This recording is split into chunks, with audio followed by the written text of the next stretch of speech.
vida ordenada e nós tivemos o privilégio de iniciarmos e, como já planeado pelo pastor da igreja, aqueles que estão à frente da congregação, em compartilhar uma palavra da parte de Deus. E tendo este privilégio junto à igreja, o tema muito bom dentro da expressão bíblica. Abra sua Bíblia no livro de Jó e vamos estar meditando. Agradeço a Deus, ao pastor, a confiança e também o privilégio de poder compartilhar com as irmãs do Círculo de Oração este período de campanha em que estamos envolvidos.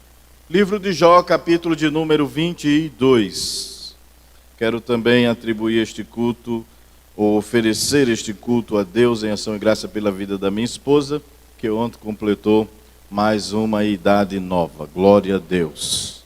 Muito bem, livro de Jó, capítulo 22, verso 27. O tema, como já foi dado para que nós compartilhássemos. Diz-nos assim a palavra do Senhor: Tu orarás a Ele, e Ele te ouvirá, e pagarás os teus votos. É necessário nós entendermos de que essa expressão não foi dita por Jó, não é? Não foi dita pelo servo de Deus, Jó. Foi dita por Elifaz, um dos amigos de Jó. E nós queremos mostrar aqui nesta noite as convicções de Elifaz. Ele tinha um conceito de vida e ele tinha algumas ideias de que realmente não se coadunam com a ideia aplicada à vida de Jó.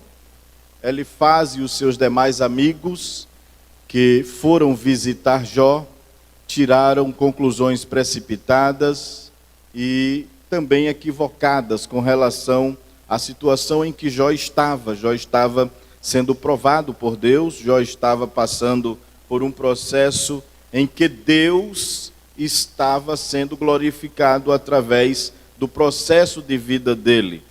Deus fez com que Satanás entendesse que Jó tinha um caráter que agradava a Deus. E infelizmente a teologia de Elifaz e dos seus dois amigos foi completamente o oposto disso.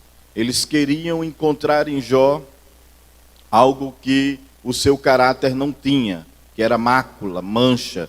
Deus disse a Satanás que Jó era um homem reto, temente e que se desviava do mal. Mas os amigos de Jó não tinham a mesma visão. Olharam para Jó e diziam que havia algo errado na vida dele. E Elifaz, ele tem uma teologia, ele tem um conceito teológico que aborda três princípios. O primeiro princípio que Elifaz, ele aborda, ele tem três sermões, ele tem três discursos que ele dá a Jó.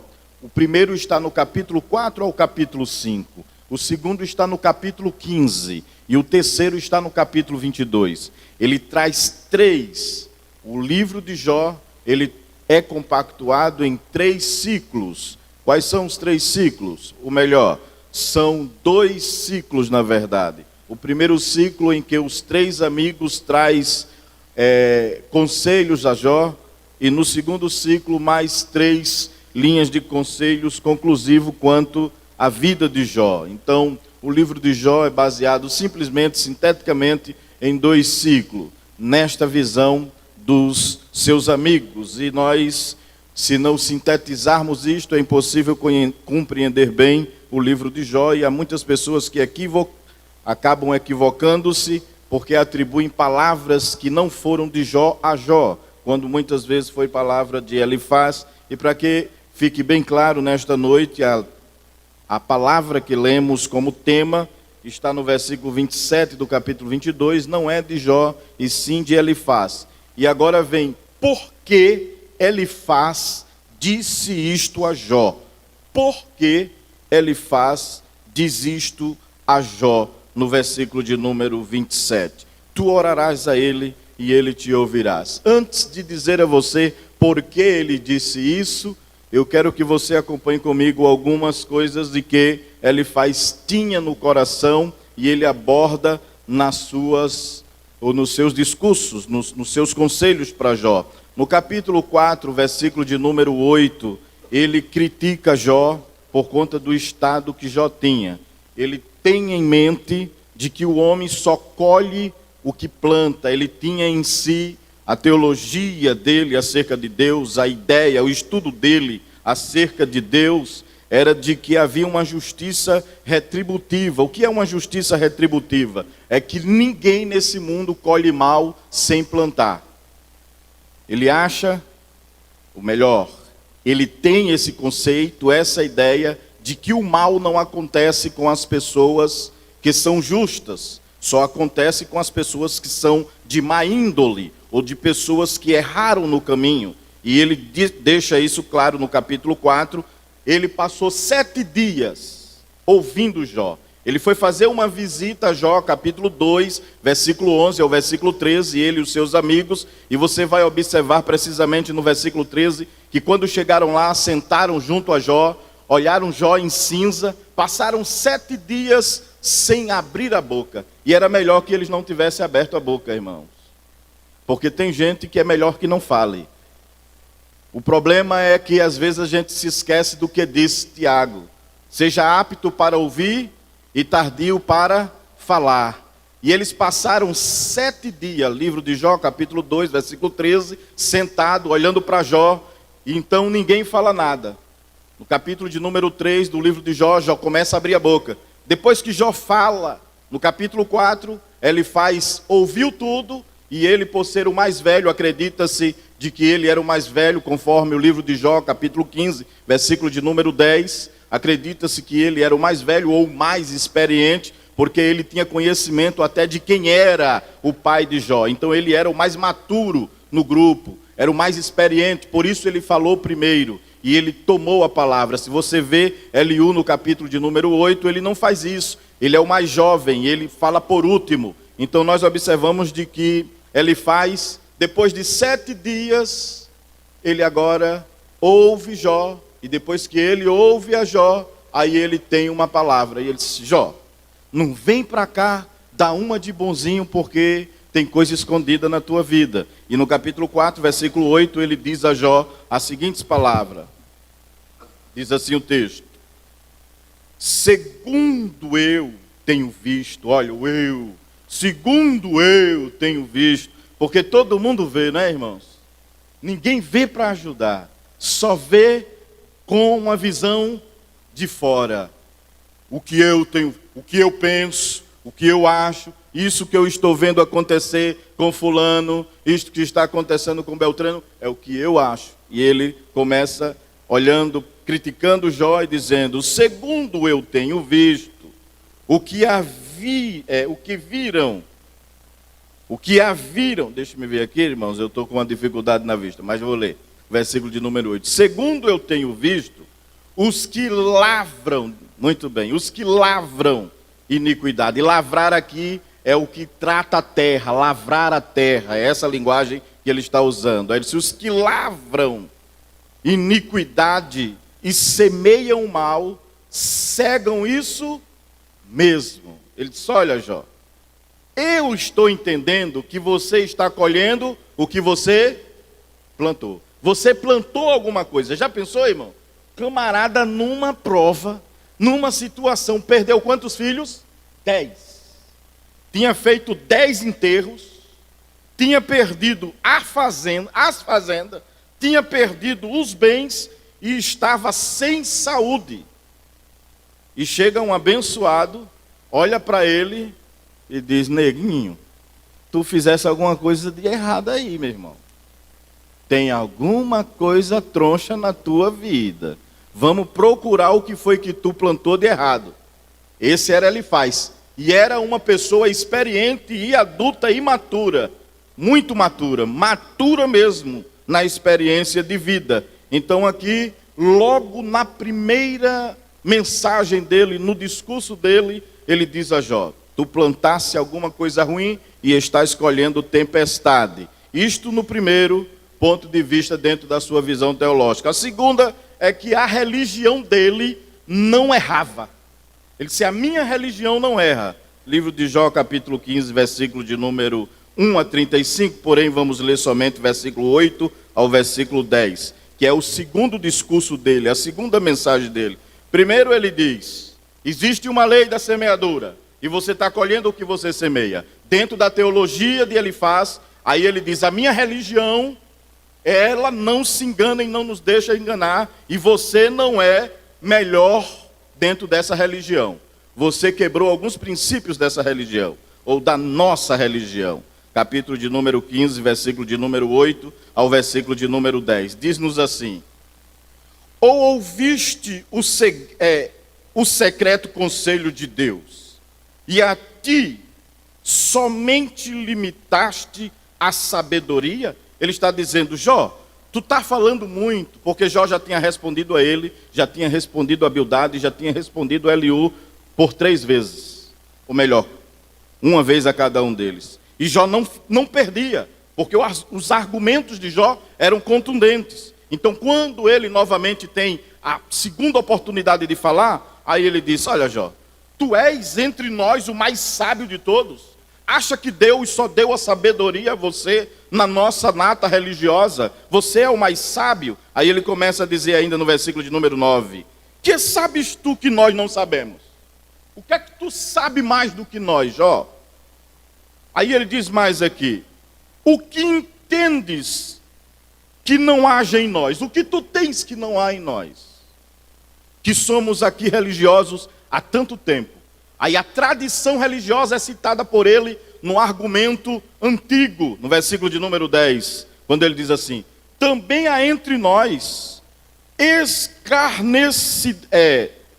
encarnecidos e idosos, muito mais idoso do que teu pai. Tu queres dizer que aqueles que vieram lá antes do teu pai, nessa tradição religiosa, nessa visão religiosa, nessa visão espiritual, e que tu estás mais certo do que todo mundo, essa religião que nós seguimos nunca errou até hoje, Jó. Então você está errado, Jó. Então ele tinha uma visão. Primeiro, existe uma lei de semeadura, que você só colhe o que você planta. Você está colhendo o mal que você plantou. Eu pergunto aos irmãos, Jó tinha plantado algum mal, irmãos? A religião, ela está acima de Deus, irmãos. Mas para Elifaz, a religião estava acima da ideia de que Deus poderia provar Jó daquela forma. E no terceiro discurso dele, no capítulo de número 22, ele encontra, no capítulo 15, ele ainda insinua que Jó tinha pecado. Se você ler do versículo 1 ao versículo 6, ele diz, tu tem pecado, veja lá. Vou ler precisamente o versículo 6 do capítulo 5, do capítulo 15. A tua boca te condena, e não eu, e os teus lábios testificam contra ti. Ele disse, olha, tu está falando aí, mas está tudo contra ti, Jó. Não tem argumentos, as tuas palavras não são lógicas, parece que você não está bem. E quando nós encontramos aqui dentro desse contexto, ele mostrando que Jó estava errado, que Jó estava em pecado na mentalidade dele, aí no capítulo de número 17, ou é 22 melhor dizendo, ele inventa um pecado que Jó não tinha. Ele mostra que Deus é transcendente, que Deus é grande, está acima da criação, mas ele mostra um pecado que Jó não tinha. Ele coloca em Jó um pecado que Jó não tinha. Capítulo 22, versículos de número 4 em diante. 3, né? Diz assim, olha. Ou tem o todo-poderoso prazer em que tu sejas justo, ou lucro algum em que tu faças perfeitos os teus caminhos? Ou te repreende pelo temor que tem a ti, e entra contigo em juízo? Porventura não é grande a tua malícia, e sem termos as tuas iniquidades? Aí ele começa a dizer, olha, de que é que ele acusa Jó? Veja os pecados que ele acusa Jó. Porque penhoraste a teus irmãos sem causa alguma, e aos nus despojastes das vestes. Ele está dizendo, em algum lugar da tua vida, tu penhoraste os teus irmãos, não fosse justo com a tua família. Em algum lugar, tu não cuidasse daqueles que... Porque Jó era rico, Jó tinha muitos bens. Ele está dizendo, e em algum momento da tua vida, tu não auxiliaste aqueles que não tinham roupa. E ele começa a acusar Jó. criando pecados que Jó não tinha cometido. Versículo 7. Não deste água a beber ao cansado, Jó, e ao faminto restiveste o pão. Tu negaste, veja as acusações que ele faz contra Jó. É esse o homem que está dizendo, tu orarás. Ele era crente. Quem já encontrou irmãos? Não precisa você dizer, mas existe crente assim, irmãos? Da mesma religião, da mesma fé, do mesmo grupo filosófico, mas agora estava dizendo a Jó tudo isso. E dizendo, tu é mão de vaca, unha de fome, não ajuda ninguém, não dá nada a ninguém, até os da tua família, Jó. Irmãos, e Jó aguentar isso. Olha, irmão, eu lendo, cada vez que a gente lê a Bíblia, a gente ama mais a Deus e ama também os servos dele que tiveram fé. É precisa de fé para ouvir isso, viu, irmão? Precisa, porque o camarada com a lepra caindo nos pedaços sem tudo, e o crente dizendo, tu tá assim porque tu não ajudasse, foi fulano, rapaz. Tu não ajudasse a tua família, rapaz. Veja mais, não sou eu que estou dizendo, isso é a Bíblia que está dizendo, irmão. Veja mais. Ele diz no versículo 8, mas para o violento era a terra, e o homem tido em respeito,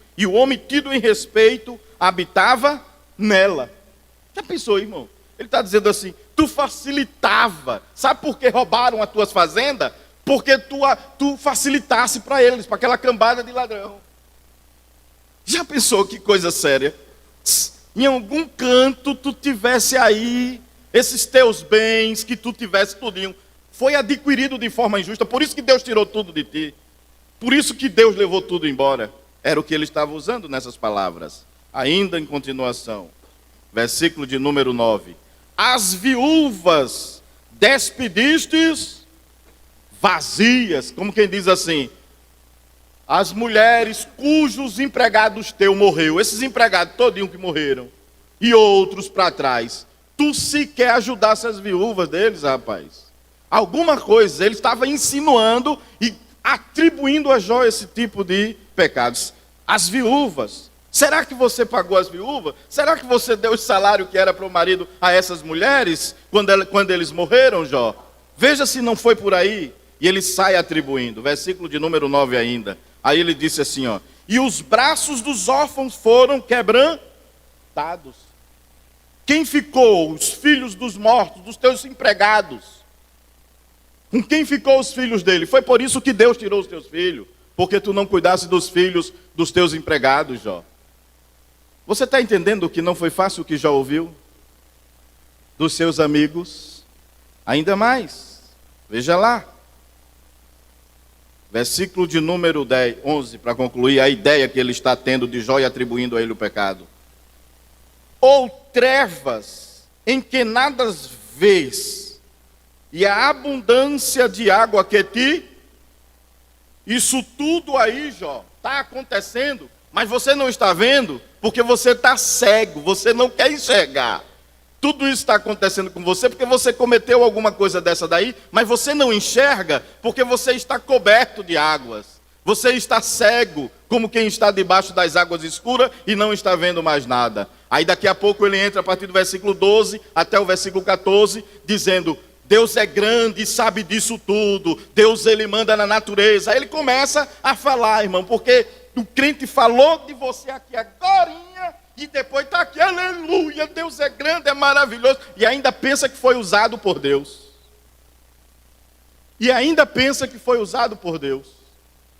Falou de você aqui agorinha e depois veja lá no versículo de número 12 em diante, o que é que ele diz, olha. Porventura Deus não está... nas alturas do céu. Veja que coisa tremenda. Quase enterrou Jó aqui e agora está dando glória a Deus, aleluia, e dizendo que Deus é grande e que não, a natureza está sobre o domínio de Deus. Ele começa a falar da transcendência de Deus, Deus acima da criação, Deus acima de tudo. Aí ele começa a mostrar isso. E eu analisando isto aqui tudo, eu disse, eita, ele faz. Tem um bocado por aí. Tem muito ele faz por aí, dentro desse perfil. Mas tem uma coisa, não é que Deus usa o abençoado, irmão. E não é que Deus, no final, usa ele poderosamente. E ele considera Jó um pecador, e ele manda Jó se converter. Irmão, eu fico pensando assim, um desmantelado orientando um crente de vida no altar. Porque Jó era um homem de vida no altar. E às vezes não acontece não. Irmão, o pastor ensinou aqui sexta-feira que quando Deus quer, abre a boca da jumenta para clarear a mente de Balaão. Não vai muitas vezes abrir a boca de um desmantelado, vai. Aí quando eu entro a partir do versículo de número 22, ele começa, 21, ele começa a ser usado por Deus aqui, viu, irmão? Daqui para trás, ele não é usado por Deus. E eu vou dizer ainda com muita ousadia, daqui para trás, nos 3 discursos que ele usou, ele estava com a presença de um espírito que não era coisa boa. Vou provar a você isso. Vá lá para o livro de Jó, capítulo 4. Se lembra que Pedro disse, Jesus disse, importa que o filho do homem vá e morra, não é? E entrega a sua vida. Aí Pedro disse o que, irmão? Não, Senhor, não faças isso a ti. Sabe por que Pedro disse isso? Porque Pedro pensou que Jesus iria se suicidar. Quando Jesus disse, importa que eu morra. Aí Pedro disse, não, tu não vai se matar não, Senhor. Aí Jesus sabia que aquelas palavras não eram as palavras de Pedro. Ele estava influenciado. Aí Jesus disse o quê? Para trás de mim, Satanás. Porque Pedro estava influenciado.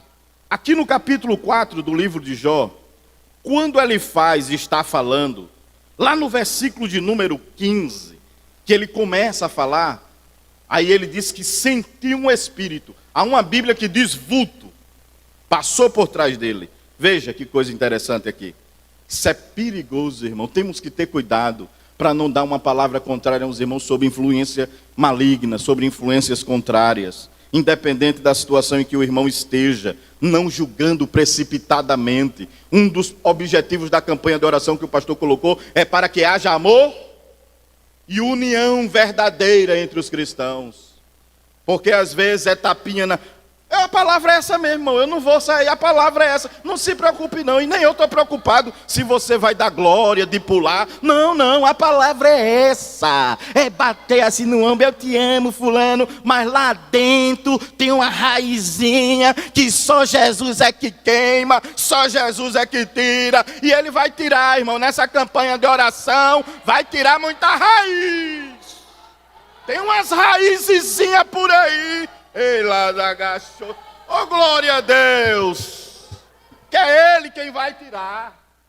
É, irmão Paulinho, às vezes ele abraça assim, tal, aquela coisa, mas por trás fala aqui, fala ali, fala acolá. Aí a gente não sabe, mas Deus, que é Deus de Jó, é Deus de Elifaz, está dizendo, eu te conheço, tu está acompanhado com coisa ruim. É. Que às vezes o crente anda acompanhado com coisa ruim se não tiver cuidado. A Bíblia diz em Efésios, no capítulo de número 4, não dê lugar se der lugar, ele lhe influencia para fofoca, para falar mal, fazer juízo mal. Eita, irmão Biraci, tenha calma, que é campanha de oração. É campanha de oração, e é na campanha de oração que o Pai fala conosco. Orarás a Ele, Ele te responderá. Recebe! Oh, glória a Deus! Glória a Deus, receba aí também em casa essa colher de chá, boa toda, que traz saúde para a alma. Deus não botou esse propósito no coração do pastor, olha, orar para que haja união verdadeira. Por quê? Deus e Ele sabe. Aí está lá, veja se não era coisa ruim perto dele, versículo 15. Aí diz assim, olha, a partir do versículo 14, veja que coisa séria. Ele passou a noite, 7 dias pensando no que ia falar. Aí, de noite, ele diz aqui, olha, versículo 13. Entre pensamentos de visões da noite, quando caí sobre os homens o sono profundo, sobreveio-me o espanto e o temor, e todos os meus ossos estremeceram. Eu até me tremi todo, eu senti um negócio tremendo. Porque não tem, né? Eu estou até me segurando aqui para falar isso para tu. Cuidado não com esse negócio. Chega, vem tremendo assim. Olha, fulano, eu tenho um negócio de Deus para dizer para tu. Olha quem era que estava perto dele, veja lá. Então o Espírito, na sua Bíblia aí, é uma tradução que diz vulto. Alguém tem uma tradução que diz vulto aí? Ele diz, passou por mim um vulto. Eu gosto dessa tradução que ela é mais... Tem aí, né, minha filha? Que é perto, a mais próximo do original. Que diz assim, um vulto passou. Não era o Espírito de Deus não, porque está com E minúsculo aí. E nem tampouco era um espírito qualquer. Era um espírito maligno mesmo, irmão. A maioria dos estudiosos afirmam isso, que não era um espírito de procedência benéfica, não. Aí diz assim, olha, então o espírito passou por diante de mim. Fez-me o quê, irmão? Chega a me arrepiar. Ainda diz assim, olha, falando, tem um negócio, estou me arrepiando todinho. Olha, estou me arrepiando todinho. Cuidado não com esse arrepio. Arrepio de Deus, irmão. É por dentro, é na alma sim. Eu sei que a gente se arrepia mesmo, pode acontecer. Mas tem que ver, se for um arrepio frio, repreenda, porque não é de Deus não. Porque o arrepio de Deus é quente, vem assim de cima. E ainda tem uns que eu senti um negócio assim subindo. Se não presta mesmo, porque quando vem de Deus, vem de cima assim, olha. Desceu quentinho, era da camaná. Oh, glória, eu sinto Jesus aqui nesta noite, falando conosco. Eu sinto Jesus aqui nesta noite falando conosco. Jesus vai repreender assim, olha, irmão, uma nuvem desse espírito ruim que fica botando contenda, mau olho, fofa, delador, camante, afaciar. Eita, dada, suirimi, camante, aforigui. Jesus vai tirar muita coisa. Olha, irmão, Jesus vai tirar. Eu estou crendo nessa palavra. Ele vai soprar para longe algumas coisas ruins que está querendo atrapalhar a obra dele. E Deus vai cuidar de Jó. O Jó que está pagando o preço. O Jó. Porque tem uns que não é Jó não, né, irmão? Mas tem uns que é Jó. Que está pagando o preço. E Deus vai fazer com que eles... Deus vai pegar tudinho de uma vez só lá no final. Deus deixou tudo. Eu acho interessante é que Deus deixou tudinho. Os três, diga, desabafe, seja usado, fale, e tu, Jó, fica no teu lugar. Algumas vezes Jó rebateu, algumas vezes Jó falou. Aí quando a gente chega no capítulo 42 de Jó, aí Deus disse, vem cá, Jó. Vocês, vem cá, Jó vai orar por vocês. Jó vai orar por vocês. Eita, Deus grande. Deus muda o quadro. Hoje falam de você, mas amanhã você vai estar orando por eles. Eles vão estar dizendo assim, fulano, ora por mim. Me ajuda em oração, oh glória a Deus. Então o Espírito passou por mim, passou por diante de mim, fez-me arrepiar os cabelos da minha carne. Parou ele, mas não. Como é que é? Por que não conheceu? Porque o Espírito de Deus a gente sabe. Mas se eu não conheci, achei isso, mas eu não conheci. É a mesma coisa dizer, eu não sei porque eu estou te dizendo isso, fulano. Eu estou com a vontade de te dizer, não diga não. Porque quando o Espírito Santo está mandando, você sabe que é para falar. Quando é o Espírito Santo, você sabe o que é para falar, como dizer. Se você não sabe, olha, fica caladinho porque não é de Deus não. Ou então faça a prova, provai. É porque eu me arrepiei, é emoção. É porque não sei o quê. Mas isso é o assunto de doutrina que o pastor está dando no sobre os dons espirituais. A gente vai ficar por aqui. Aí diz aqui, ó. Parou ele, mas não conhecia a sua feição. Aí um vulto estava diante dos meus, e calando-me ouvi uma voz que dizia, ele disse, olha, eu ouvi uma voz me dizendo para dizer a tu, Jó. Aí começou a dizer só o que não devia. Eita, Deus da glória. Então daqui, quando chegou no capítulo de número 22, volte para lá, que é quando Deus permite ele falar a verdade, porque ele olhou para Jó e considerou Jó um pecador. Aí você pode dizer assim, mas irmão Biraci, então por que está na Bíblia isso? Se ele não foi inspirado. Ora, Nabucodonosor era crente? Não. Mas está lá a palavra de Nabucodonosor. Tinha a palavra da jumenta escrita aqui na Bíblia. Então eu tenho que entender que a inspiração bíblica não está nele, está no fato, na história de Jó. Isso é inspiração bíblica. Mas você precisa vir para a escola dominical e aprender isso, não é o assunto de hoje. Então vamos ver aqui o que diz o contexto. No capítulo de número 22, aí ele disse assim, olha, a Jó, une-te, pois, a Deus e tem paz. Tu está desviado, irmão. chamou Jó de desviado. Ele disse, volta para Deus, volta para Jesus, crente. A pessoa, irmão. Aí ele diz assim, para que tu tenha paz e te sobrevirá o bem. Aí aceita, peço-te a lei da sua boca e põe as suas palavras no teu coração. Aí no versículo 23, se o que, irmão? Te converteres ao Todo-Poderoso, serás edificado. Afasta a iniquidade da tua. Aí está dizendo, olha só, já que tu está desviando, irmão, eu fico olhando isso aqui, eu digo, meu Deus do céu, camarada pregar para um crente de altar e dizer a ele, tu está desviado, volta hoje para Jesus, Jó, para Deus mudar e te dar paz, tu se reconciliar. Já pensou, irmã? Se chega o irmão e pega assim, as senhoras aí, chegar para o senhor, irmão Paulinho, e dizer assim, meu evangelista, se converta. É bom de ouvir isso. Já pensou, evangelista? O senhor trabalhando para Jesus, se dedicando, aí chega um crente desmantelado e diga assim, ô meu evangelista, se converta para Jesus. Ô irmão Biraci, se converta para Jesus. Para ele começar a trabalhar na sua vida, o senhor precisa se voltar para Jesus. Veja que coisa tremenda. E Jó, calado. Aí quando ele começa a olhar como se estivesse pregando para um desviado, aí ele começa a falar, ele dá 4 palavras aqui, irmãos, que é tremenda, que é profunda. A primeira é confiança em Deus. Quando ele diz a Jó, no versículo de número 26, veja lá, diz assim, olha, por que então te deleitarás no Todo-Poderoso? Ele está dizendo, depois que você se voltar e confiar em Deus, quem tem confiança em Deus, Jó, descansa. Ele mentiu aqui, irmãos? Mentiu não, porque lá no Salmo de número 37, entrega o teu caminho ao Senhor, confia nele, e ele tudo, e tem as imagens, deleita-te, pois, no Senhor, e ele concederá o que deseja o teu. Aí ele está dizendo assim, Jó, quem confia em Deus, as irmãs não, quem confia em Deus, jamais perde a batalha, aleluia. Era Deus abrindo a fenda e colocando a palavra na boca aqui, olha, de Elifaz. E dizendo, você vai falar o que eu quero agora.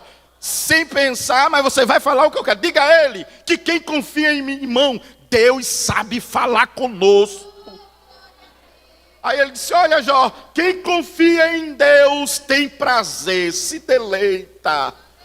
Oh, glória a Deus. Aí é como se tivesse nos ouvidos, olha Jó, você crê que mesmo assim na prova, agora sou eu que estou fazendo essa colocação, você acredita que mesmo assim nessa prova, se confiar em Deus, dá para se deleitar, dá para ter prazer? Oh, irmãos, como é difícil ter prazer em Deus numa situação como esta de Jó.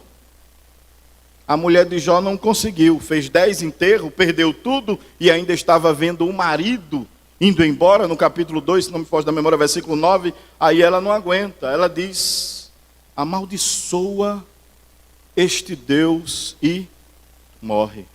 Mas Jó não, ele mostrou prazer, deleite em Deus. Ele disse, como falas uma louca, fala tu, mulher. Foi ele que deu, foi ele que tirou. Bendito seja o nome do Senhor. Dentro desta palavra, nesta noite, eu quero lhe dizer uma coisa. Se você confia em Deus, você vai cantar com pão ou sem pão. Se você confia em Deus, você vai cantar com sapato ou sem sapato. Se você confia em Deus, você canta empregado ou desempregado. Você canta com roupa nova ou com roupa velha. Você compra com a casa pronta ou então de aluguel. Ou morando de favor, ou morando muitas vezes de favor. Suportando muita coisa na vida. Mas está com prazer. Irmão, é isso que Deus gosta. Aleluia. É isso que às vezes Deus quer. Mas irmão, o senhor está sendo um apologista da desgraça, da coisa ruim. Não. Abra sua Bíblia em 2 Coríntios capítulo 4. Veja o que é que Paulo diz aqui. 2 Coríntios capítulo 4, versículo de número 7 em diante. A excelência do poder de Deus na vida de um crente. num tesouro, num vaso de barro. Aí Paulo diz assim, olha, escute. Segunda carta de Paulo aos Coríntios, capítulo 4, versículo 7 em diante. Paulo diz assim: temos, porém, esse tesouro em vasos de barro. Quem é barro aqui, irmão? Porque tem uns que é porcelana, não me toque. Eu não pode nem pensar em colocar ele na prova. É porcelana. Tocou, arranha, é uma manha. Diz, não, está tão difícil, eu vou deixar Jesus. Eu não aguento, é tanta prova, irmão. Por que não foi para a igreja? É porque é tanta prova, é tanta luta, é porcelana. Jesus vai lhe quebrar, fazer de novo, amassar, porque você precisa ser barro. Às vezes Deus quer barro, tem gente que quer ser porcelana. Porcelana não dá. Corta os outros, quebra, e não me toque, mas barro não. Barro pode arranhar, aleluia. Barro pode ser machucado, mas é um barro aprovado por Deus, para que a excelência seja de Deus e não de nós. Em tudo somos atribulados, mas não. Irmão, porque a aprovação vem, ele canta assim. Eu não estou com muita vontade não de cantar, não. Aí canta. Eu não tenho força para cantar. Eu não tenho força para dizer que te amo hoje, Jesus. Eu não sei. Aí Paulo diz, atribulado, mas não. Capeta do inferno, luta grande. É hoje que eu vou abrir a boca para exaltar. Tá doendo, mas eu vou cantar. Está apertado, mas eu vou dizer que ele é grande. E aí Deus fica lá de cima olhando assim, isso aí, meu filho. Vá para a guerra, vá, que eu vou com você. Deus gosta de canto. Josafá foi para a guerra e Deus disse, olha Josafá. Josafá disse, Senhor, a guerra aí vem os amonitas, os moabitas, vem uma cambada de gente ruim aí, o negócio vai acabar com a gente. Mas os nossos olhos estão fitos em ti. Aí Deus usa Isaías, vai lá e diga a ele o seguinte, que amanhã acorde todo mundo e vá para a guerra. Mas diga que ninguém vai pelejar, porque eu pelejarei por ele. Diga lá. Pronto. Mas quando foi de manhã, Deus disse, ei, tá bonito aí os guerreiros, mas eu quero que coloque os cantores na frente. Manda botar os cantores. Eu fico pensando, irmão, como é... Não, tem coisa que não dá para entender em Deus às vezes. Bota os cantores aí na frente. Ainda bem que o rei era meio doido, uma doidice santa. E ele acorda de manhã e vai lá no palácio. Tem cantor aí? Tem. Vem pra cá. Tem cantor aí? Tem. Vem pra cá. A ordem e o decreto saiu se espalhando, os cantores tudinho. Vem pra cá. O que é que o rei quer? Música numa prova dessa? Numa guerra dessa, o rei quer. Ele quer. Aí os músicos, o rei disse, bota ele na frente dos soldados. Irmão, o músico tinha que ter coragem. Tinha ou não tinha? Pra ir pra batalha. Tinha que ter coragem, irmão Paulinho. Pra pegar a guitarra e ir pra frente do batalhão de guerra. Oxi. O rei deveria me dar uma espada, uma lança, um escudo. Aí estou eu aqui com a minha guitarra. Claro que não era esse instrumento, o meu contrabaixo, as baquetas e tudo lá, feito um doido. Negócio lá na frente, aí Deus olha assim, e aí? Aí diz, começa a cantar? Não. Não pode ser. E o rei lá disse, eu vou ser o maestro na frente. Começa a cantar. Se você lê o texto, porque não dá para a gente citar, você lê lá no segundo livro dos Reis, capítulo 18, capítulo 20, se não me foge da memória, ou é segundo Crônicas. Aí a Bíblia diz que aconteceu o seguinte, que assim quando eles começaram a cantar, Deus do lado de lá começou a colocar embaraço. Aí os moabitas olhavam para o povo de Seir assim, disse, olha, aquilo é um israelita, meta a espada nele. Aí o outro olhava e dizia, aquele é um moabita, mete a espada nele. Aí estavam os dois moabitas aqui, os dois que estavam inimigos para ir lutar contra Israelita. Aí um começou a olhar para o outro, oxe, o que é que esse israelita está vendo aqui perto de mim? Embaraço ali no original é isso, é que a visão deles ficaram embaraçada, ficou completamente oposta. Ele olhava para quem estava perto dele e só via israelita. Aí disse, mata! A raiva deles era tão grande quanto os israelitas, ele mata os inimigos lutando e o crente lá. Depois da batalha me coroará, Deus me coroará, Deus me coroará. Depois, canta mais alto. Depois da batalha e o ribuliço acontecendo, a coisa acontece. Canta! Eu vim te dizer hoje aqui que Jeová está te apertando para tu cantar. Eita, da cama entre as... Estão falando de mim, canta. Estão caluniando, canta. Estão fofocando, canta. Canta, canta, canta. Oh, glória a Deus. Era da gassurianda labaragás. Oh, glória a Deus. Eu vou contar um testemunho rápido aqui. Eu nunca me esqueço disso. Eu trabalhei para um grupo de pessoas ali de Belo Jardim. E eles tinham no comércio em Recife, na rua de Santa Rita, lojas de importado. E eu estava trabalhando, querendo casar noivo com Gisane, as portas fechadas, eu cuidando das responsabilidades de casa com a minha mãe. Era conta de água, conta de luz, tudo para pagar. E ainda eu pensava, meu Deus do céu, eu não vou conseguir casar desse jeito, não caso, não tem recurso. Aí um dia eu saí de manhã, peguei o trem da Ângelo de Souza até o cais de Santa Rita. Aí, dentro do trem, aquela voz dizendo, canta. E eu, Sou Jesus. Aí eu cantei aquele corinho aguado. Sabe aquele corinho aguado? Meu Jesus, tu és bom. Mas não saiu. Não saiu. Aí eu fechei os olhos e na viagem continuei dormindo no trem. Quando pensei que não, adormeci assim. Só chegou lá quando era hora de descer. Aí desci e fui para a loja, Gisane sabe até hoje que é Galego, e seu Val era o antigo, o dono da loja. Aí eu subi, irmão, quando eu subi no estoque, eu era estoquista, conferente, quando eu subi, a voz de Deus bradou assim, e disse, moço, canta! Misericórdia! Aí me arrepiei de cima para baixo, de baixo para cima não, mas de cima para baixo. Desceu quente assim nos meus ouvidos, que eu disse, oxe. Aí eu nunca me esqueço, o primeiro hino foi o canto de có, 299. Botei a mochila lá e fui arrumar as prateleiras e... Há um canto novo no meu ser, a voz do meu Jesus, que me chama, vem em me obter, a paz que eu ganhei na cruz. Aí eu comecei... Cristo, Cristo, Cristo, nome sem igual, enches o contrito de prazer celeste, irmão. Aí, pelas águas fundas, e a coisa foi esquentando, a orelha foi ficando vermelha, terminei o 299, aí fui para o 18, grata nova Deus proclama, hoje ao mundo, aí cantei o 139, e dali eu fui, já o Filho de Deus é descido dos céus, 125, 126, bem-aventurados que... Irmão, mas desceu a glória de Deus dentro do estoque de uma maneira que eu comecei a arrepiar, falar línguas estranhas. E daqui a pouco o Galego, o gerente, estava mesmo assim no balcão, na escada.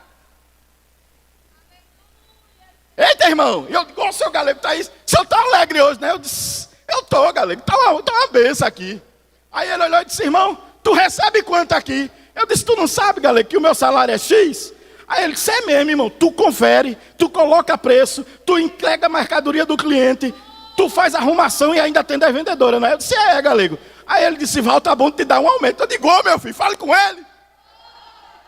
Fale com ele. Ele disse, ainda hoje eu vou te dizer alguma coisa. Tá bom, irmão. Eu digo, Jesus, manda eu cantar, que eu vou cantar. Ei, lá da gachúria, manto, rederigui. Quando foi perto da hora do almoço, o Galego chegou e disse, irmão, esse mês vem dobrado, que nem tapioca o teu salário. Quando foi de tardezinha, então eu arrumando lá, aí seu Val Gustavo, não sei se Gisane lembra, mas seu Val ficava encostado na porta da loja, olhando o movimento. Ele tinha 3 lojas na rua, aí ele olhava e quem passava, aí ele me vendo assim, arrumando, ele disse, eita irmão, Galego falou comigo, isso? Para a semana, já sai aí o teu aumentozinho naquele dinheiro. Eu digo, e eu comprei, foi um terreno, e casei com a minha querida amada. Aleluia! Deixa eu lhe dizer nesta noite, ele é sublimente a fé. Confia em Deus.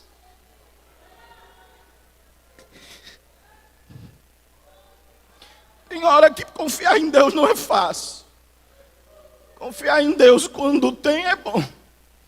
Mas confiar em Deus quando você não tem nada é quando Deus quer que a gente confie nele.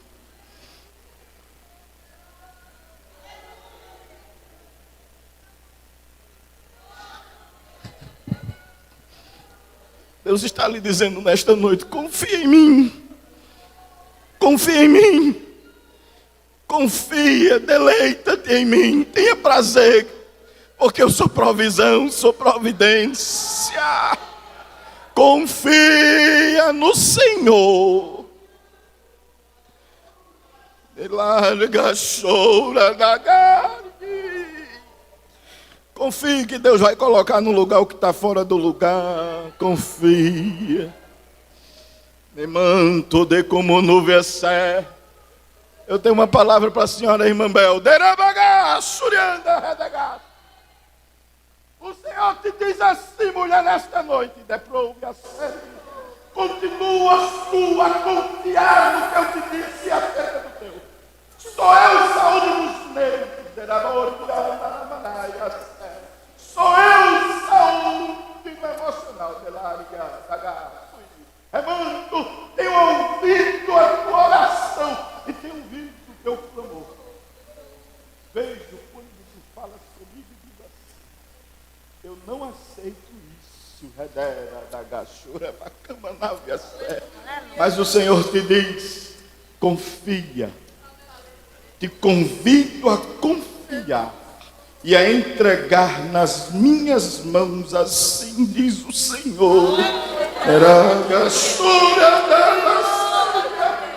Confia em Deus, mocidade. Confia em Deus, adolescente. Confia em Deus, você lá atrás, você em casa. A palavra é essa: Deus diz: confia e descansa, deleita-te. Confia, mulheres de Deus, e deleita-te no Senhor. Que Deus nos ajude, que Deus nos abençoe.